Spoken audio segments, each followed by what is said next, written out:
Hello everyone, Sam here, and we gotta talk about Whistlin' Dan Barry. Specifically, we have to talk about his very first story, The Untamed.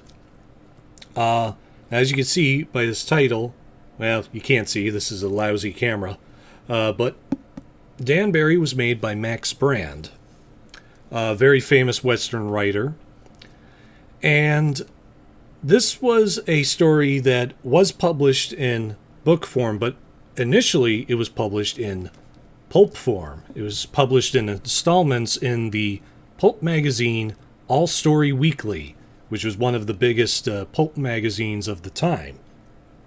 And it was published in 6 installments from December 7th, 1918 to January 11th, 1919. So it was a serial story. And All Story Weekly was one of those pulp magazines that was so popular it published weekly. It didn't just publish once a month or twice a month, it published weekly. So that made it very easy to do serial stories. So The Untamed was very important in Max Brand's career as a pulp writer because it was, according to the foreword by, what's his name? His name is Andrew Salmon. According to Andrew Salmon, The Untamed was Max Brand's first major success as a writer. And because Brand whose real name was Frederick Faust, which is weird because Frederick Faust is a great name already. I don't see why he needed to change it to do a pen name of Max Brand, though in the opening they say it's partially because of the anti-German sentiment that was during World War I, when Faust was starting to really start his writing career. So he kind of wanted to create a different pen name so people wouldn't associate his German surname with bad things.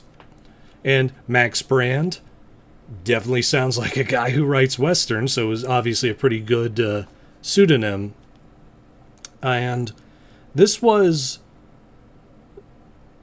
a very important book for Max Brand because The Untamed was his first major success.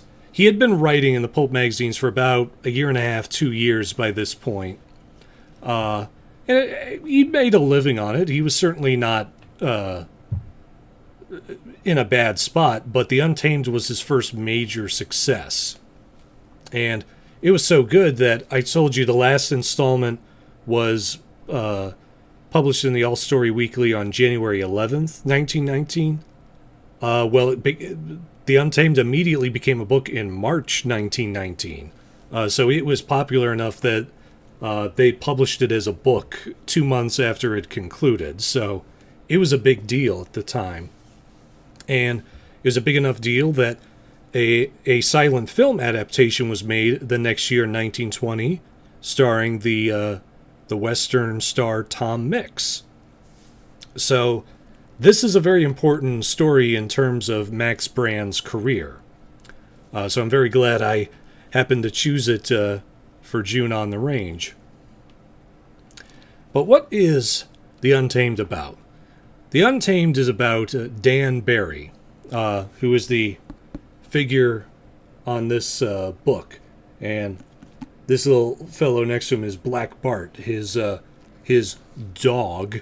He's actually a wolf, and everyone kind of knows it's a wolf, but he acts like a dog. And Dan he just doesn't say anything, and Black Bart pals around with him. So, what are you gonna do? But Dan Barry is an interesting young man because years ago, a man named Joe Cumberland was on the range out in the West, and he came across Dan Barry when he was a little boy. And Dan was just wandering the wilderness, and specifically he was following the geese flying south for the winter. And Joe tries to quiz him on where he's from because he wants to save this boy from wandering the wilderness. But Dan doesn't really say. He gives like these weird, essentially non-answers. And Joe Cumberland takes him in for a while, and he goes to all the ranchers in the area, like within 100 miles. He asks, "Hey, are you guys missing a boy named Dan?" But nobody is. And so Joe decides to take Dan in and raise him with his own daughter, Kate Cumberland. And one of the things about Dan is that Dan had a lot of strange tendencies growing up as a boy, and even up to being a young man. Because, as his name implies, Whistlin' Dan Barry, he's got a very eerie whistle. Like but not like a regular whistle, like this very creepy, eerie whistle that he often does. And also when he gets mad, you can't see it on this because my camera's all fuzzy, but his eyes here, they turn yellow when he gets mad. And when people see that yellow glint, they know, ooh, Dan's gonna do something. And his dog here, Bart, his dog, who's really a wolf, Dan is able to tame almost any animal. Black Bart becomes his companion, and he also has a horse named Satan. And if you know the tropes of wild westerns, you know if a horse is named Satan, he's not usually named that because he's an agreeable stallion. So Satan is like a bucking bronco, nobody dares get near him, but Dan is able to tame him. So he has this just amazing ability to tame animals. And he also has amazing aim, whether it's with a gun or a knife. And he's lightning fast with either of them. He's so lightning fast that Joe Cumberland doesn't want him having any of them because he's worried Dan's gonna do something if anybody challenges him. And unfortunately, one day someone does. This outlaw named Jim Silent comes to town, and due to some weird circumstances, he gets into a fight with Dan. And, they get into a fight, Dan gets knocked out, and Jim Silent and his gang leave. But the problem is that Dan also has another quirk about him, which is if he tastes either his own blood or someone else's blood, he feels an insatiable drive to kill the person who has caused that incident. And this is something that Joe Cumberland was kind of aware of because, Dan has just this weird, rage vision. If somebody makes him spill his own blood or he spills theirs, if that person isn't dead, Dan feels a compulsion. He needs to kill that person. And because Jim Silent bashed him over the head and caused Dan to taste his own blood, Dan now feels an insatiable drive to get Jim Silent, no matter what. And unfortunately for Jim Silent, he's planning a robbery, a train robbery, and that does not become any easier when you have this strange, fantastic person with these strange powers suddenly gunning for you. And so that's the main thrust of the story, Dan trying to get Jim Silent. But also it deals with Kate Cumberland trying to stop Dan from giving in to his bloodlust and becoming an outlaw by doing this stuff to Jim Silent. So that's the central premise of the story. Dan wants to get Jim Silent. Jim Silent wants to commit a robbery and not get into a confrontation with Dan. And Kate wants to prevent Dan from giving in to his bloodlust. So that's the essential setup for the story. This edition I have is the Complete Adventures of Whistling Dan Barry. This was put out by Steger Books, and this contains all 4 Dan Barry stories that Max Brand wrote. I got this during one of their Black Friday sales. I can't remember if it was last year or 2 or 3 years ago, but that's where I got this collection. And I figured June on Range was a good time to whip it out and read the first story.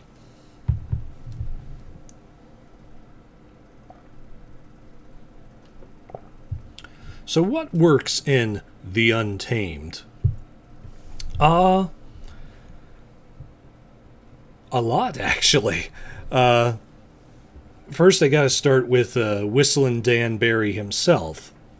Because he's sort of a fascinating enigma. Because, like I said, he has these strange character quirks to the point that he's almost not quite human in the way he's acting. But he still has enough humanity to him that he has these interesting drives. Like, he wants to win Kate's hand in marriage. Because even though they were raised together, they weren't really raised as brother-sister. Dan always kind of saw himself as not quite Joe Cumberland's son. So he's he really wants to win Kate's hand. But he also has this insatiable desire to get revenge on Jim Silent. And that's kind of the main pull of his character, because Kate doesn't want him to, because Kate doesn't want to lose him to him becoming an outlaw. So he has this very interesting drive where he needs to get Jim Silent, but he doesn't want to alienate Kate. And that's a big part of his character tension. And he's also, a lot of his abilities, from like taming animals to his insane abilities with guns and knives, it does give him a nice air of mystery. Because even though Joe Cumberland insisted, no, I'm not teaching you these things because you might do bad with them, he's still able to do it with like little to no instruction. And there's several times in the story where Dan Barry is implied to be otherworldly. Joe Cumberland at one point sort of thinks and mentions that when he sees Dan, he thinks of like fairies, the mystical beings. And one of the outlaws that Dan is chasing after remarks that he kind of reminds him of a werewolf, because, like I said, Dan gets like this bloodlust when he gets in a certain state of mind. So he is sort of an interesting enigma, and that makes it kind of unpredictable about how he's going to act. So that's a lot of fun to witness, and I think the story does do a decent payoff with what he finally does in the end.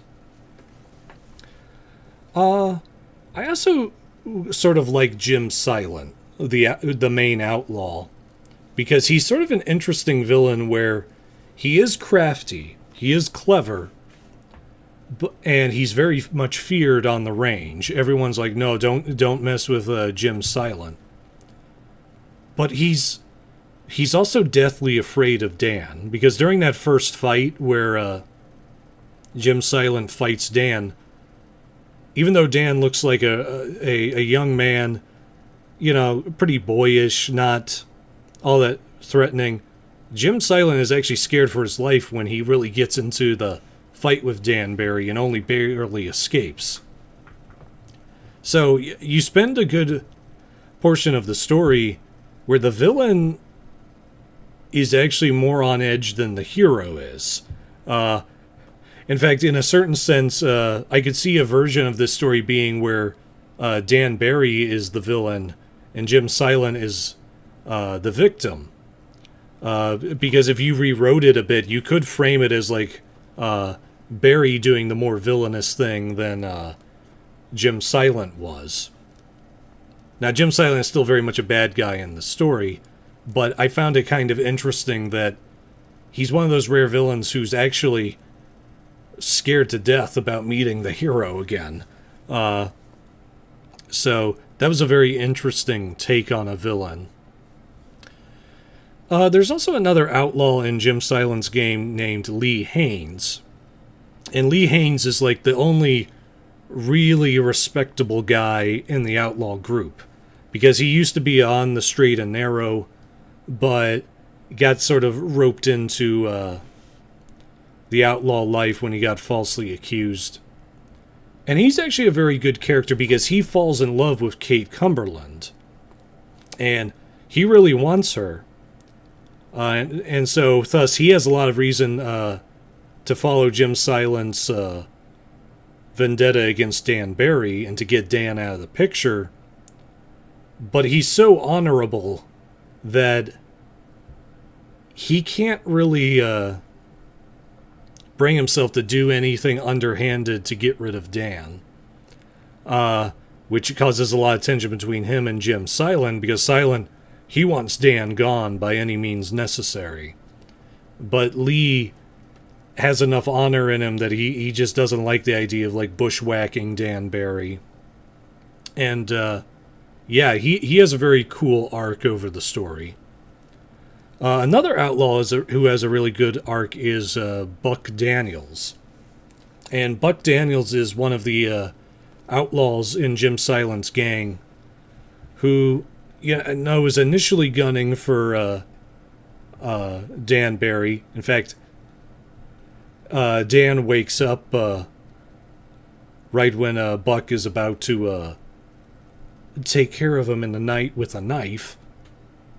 And but he goes through this interesting arc where he goes from wanting to get Dan to actually becoming essentially Dan's best friend because of something Dan does during that attempted bushwhacking. So he actually has a very strong arc, and I initially thought he'd only be sort of in the middle of the story, but he actually has a very heavy presence from the middle of the story to all the way to the climax. In fact, he's in the final chapter too, so he's a very cool character who kind of parallels Dan in a lot of ways. So he was a lot of fun. Now that's all the stuff I had to say about characters, but regarding the story, I like that the story is, for the most part, rather fast-paced. Like, everything is happening in a very short amount of time. In each chapter, it keeps things going real quick, which makes sense. This was a pulp story, and that was frequently the prerogative of pulp stories. They wanted to keep people reading, so they wanted to have a fast pace that excited people.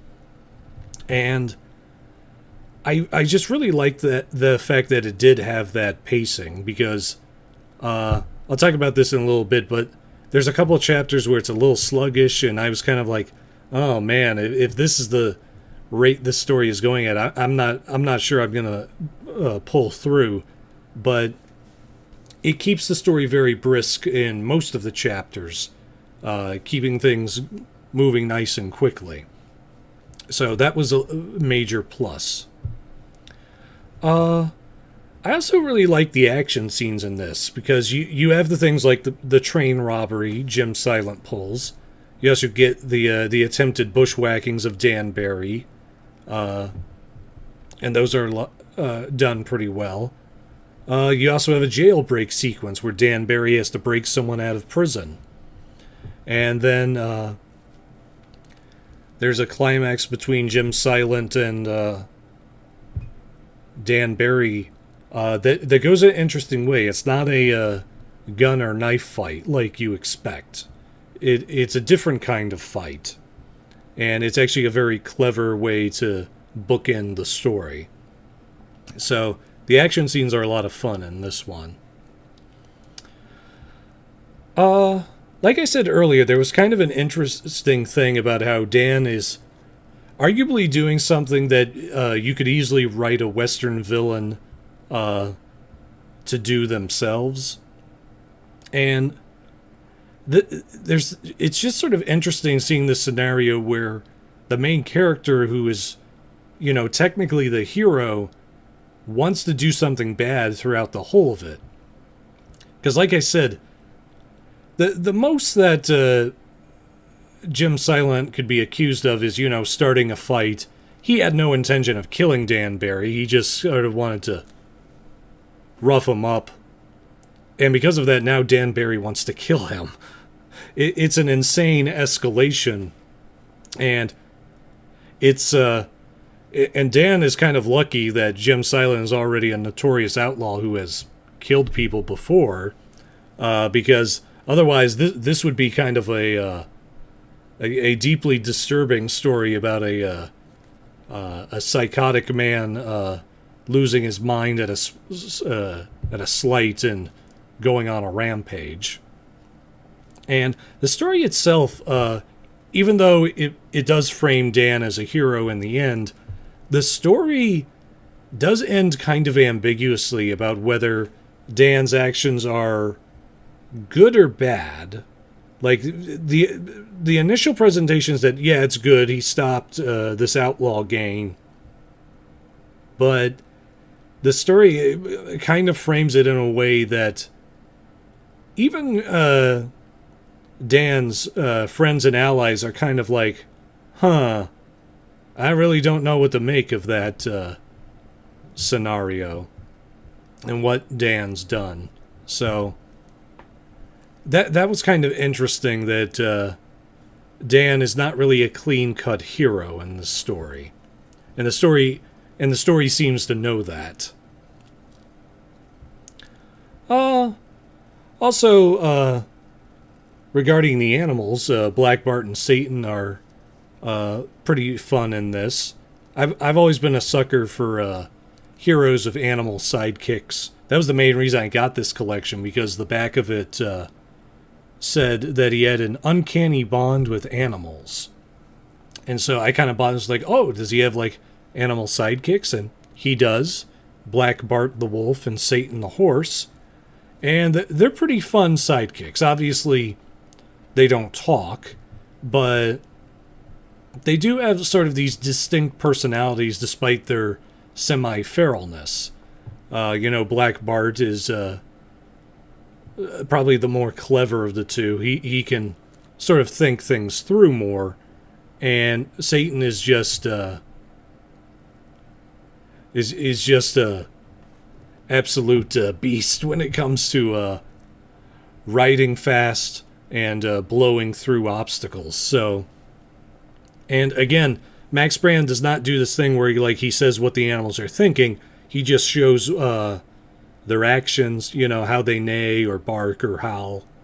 And so this is very much from that era, what was it, White Fang and The Call of the Wild, that sort of style of showing an animal's thoughts by showing their actions.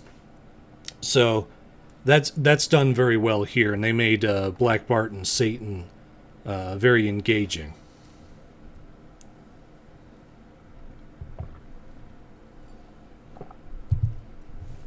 So what doesn't work about the Untamed? Only a few things, I think. One of the biggest problems is that I said Lee Hain and Jim Silent and Buck Daniels are pretty good outlaw characters. But the rest of the outlaw band is pretty dull. They don't have a whole lot of things to distinguish them, at least openly distinguish them. Because the first few chapters tries to set up everybody in this gang, but by the rest of the story, I'm like, well, I don't really know any of these guys except for the three I mentioned. I just don't know them. And the only real distinguishment they get as characters is that, two of them want to get Black Bart and Satan. One wants to get Black Bart, one wants to get Satan. But that's the only thing I can remember about them. I don't remember any sort of distinct personality from them. which wouldn't be too bad except for the fact that a lot of the interactions are with these outlaws. But again, I don't know much about them, and because of the fast pace of the story, we don't really get time to sit with them and figure out what their deal is. So that was kind of a bummer about the story in my mind. And like I said earlier that there were some chapters that were a little sluggish, and I know what they are. They're the opening chapters. I would say about chapters 1 through 6, maybe 7. Excuse me. Those chapters are all about Joe Cumberland explaining Dan's backstory and everything that builds up to the fight between Dan and Jim Silent. And it really drags on. There's things where people are just talking all the time. This is during that era in a lot of pulp writing where characters talked a lot, and not like the regular amount that pulps had, but like every single interaction everybody has to go on for like 2 pages, just sort of wandering and talking about this one thing. And it's here in the first few chapters, and it really just eats up words. Like it's a whole lot of words for a very simple setup. Because like I said, even though it sounds sort of complex how I framed it in the opening of this video, it really is sort of a simplistic setup. But Max Brand is just like piling on all these details and all these conversations in the first 6 or 7 chapters.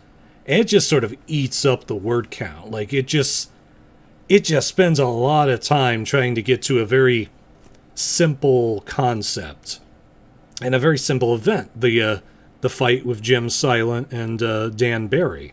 So that opening was really sluggish. It was like I said, I was getting a little worried when I first read it. I'm like, oh, is this going to be one of those ones where it's all set up and there's only a little bit of excitement towards the end?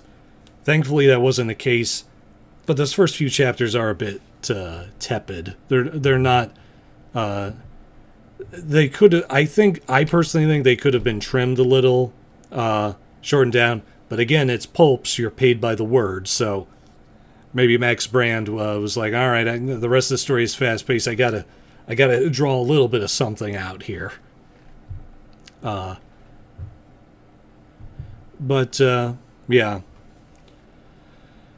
There's also a problem I have with the ending. Not with the final fight. The final fight is fine, and the conclusion of it is fairly strong in the general sense.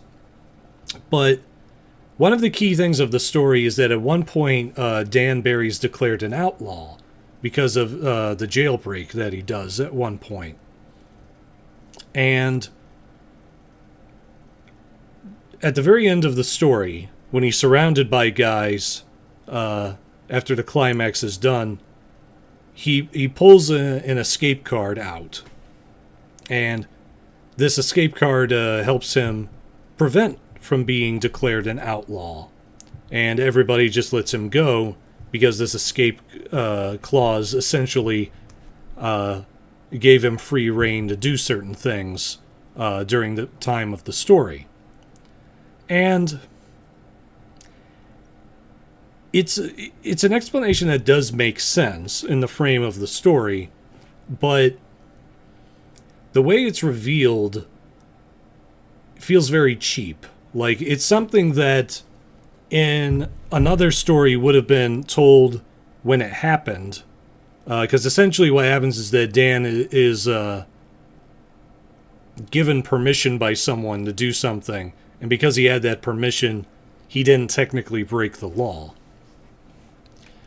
But this permission is given in a way that if the story presented it like it was presenting everything else, we would have known he had this permission, and the tension about him being declared an outlaw would not be there. But Max Brand writes it in a way that we don't really know what goes on when Dan gets this permission. And because of that, the tension of, oh, is he going to be an outlaw or not, that is maintained because Max Brand hid this information, even though we saw the event that was happening that gave Dan this permission. Max Brand obscures it in a way that we can't figure out what's going on. And that to me is very cheap. Like, I really hate it when stories that are going into the weeds about every single thing just so happen to be, like, mysteriously vague about one fact just so it can be brought in later as a twist, even though if the story was consistent about what it was depicting, we would already know what was going on. Again, this is kind of something, if you saw my review for Sax Rohmer's The Devil Doctor from a few weeks ago, I had sort of a similar problem with that one where the explanation for one character's actions makes sense within the story, but they're not really satisfying from a character perspective. And the way Dan is given the permission here, I just don't see Dan or all the people that are around him when he gives this permission, like, being weirdly tight-lipped about it. Because that's the only way that this tension about him becoming an outlaw or not even exists. So, that was just kind of a thing. I'm like, okay, you could have found another way to have tension about this, this tension about whether he becomes an outlaw or not. The way Max Brand does it here feels cheap. It's like in a mystery story where the final reveal reveals the killer, but it's with information, that the reader could never have gleaned from the story itself. It's something that the author just pulled out of their butt, and that's supposed to be the explanation. And that's never a satisfying mystery. And here, because Max Brand obscures how Dan got this permission, it comes out like a cop-out. Like, it's like, oh yeah, Dan was never in any risk of being an outlaw whatsoever, even though that was one of the main tensions of the story. So, because that happens, that sort of ruins a lot of the story's tension when you go back and reread it. So, yeah, I wasn't hot on that.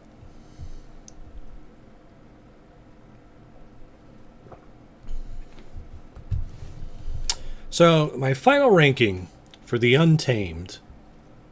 I rank on the 5-star system, 0 out of 5 being the worst, 5 out of 5 being the best, and I would give the Untamed a solid 4 out of 5 stars, which is a good book in my ranking. Like I said, the opening is sluggish, and I think the ending is a little bit of a cop-out on Max Brand's part. But on the whole, the story has a lot of great characters in it, and it has a very strong narrative. Just this idea of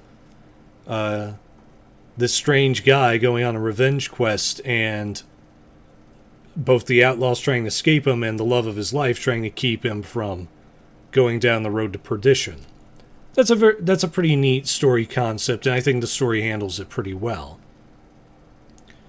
I would actually recommend this story for anybody who's into weird westerns, because there actually is an element of the weird here. Because like I said, Dan Barry's implied to have like sort of a mystical element to him, and that's sort of a interesting theme that I could see a weird western fan being into. And even if you're not into weird westerns, if you enjoy like a little bit of mysticism in your westerns, this would be a good book to read too. So, yeah, you'd probably enjoy this. Any inspiration? For those that don't know, I'm a working writer, and one of the things that I like to do when I do these reviews is talk about whether the stories have inspired me with like a writing idea or writing concept I'd like to do. And this is one where I don't think I was. I didn't really get any story ideas from this one. Mostly because this is a bit of an oversimplification of a story, but it is essentially a frontiersman hanging out with a bunch of animals. You know, it's essentially Grizzly Adams. And that's just a concept that I think has been done a lot in other westerns. And I just don't... sorry, there's a bug here. But it's just a concept that's been done a lot, and I don't think I'll really glean anything from it for that. So, yeah, that is all I have to say about Whistling Dan Barry and the Untamed. I'll be getting back to you in the next few days with some more June on the Range reviews, so stay away. No, keep coming. I don't want you to stay away. Stay aware of that. Yeah, I will see you guys later this week and month for a few more June on the Range reviews. So, thank you very much for watching, and I will catch you guys later. Bye.